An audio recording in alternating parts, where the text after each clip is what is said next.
Hello mga auntie! For today's video ay sasamahan niyo ako mga auntie mag-prepare ng ulam ng panghapunan.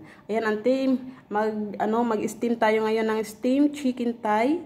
Pero i-marinate muna natin siya auntie ng mga 20 minutes. Ang i-marinate natin sa kanya ay oyster sauce, salt, sesame oil, at corn flour, konting corn flour, at saka 3 kutsara na tubig. Yan auntie, i-marinate natin siya, imikos-mikos natin mga insan. Ayan, imikos-mikos natin para maghalo-halo ang kanyang mga sauce, gravy. Ganyan. I-marinate natin siya ng mga 20 minutes mga auntie. At saka bago tayo i-sit aside muna natin, magprito muna tayo ng, magluto tayo ng gulay.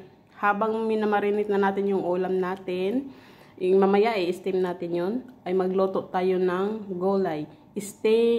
Fry chaisim. Chaisim yun guys, inuuna ko pagluto ang stock niya kasi yung niya is, di ba matigas yan kaysa dahon.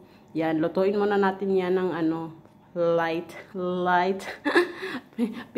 pinakurat, bago natin ilagay ang ating mga dahon. Muna natin yan, iluto muna natin ng konti lang. Yung parang, half cook kanyan, bago natin ilagay ang ating dahon. Yan. Kasi ang dahon guys, mabilis lang yan maluto. Ganyan, imikos-mikos muna natin mga auntie, imikos-mikos para mahalo siya. After auntie, takpan muna natin yung ating gulay para siya maluto. At saka habang niluto pa natin yon ay magpakulo tayo ng tubig para sa pang-steam ng ating chicken. Steam chicken tayo. Yan.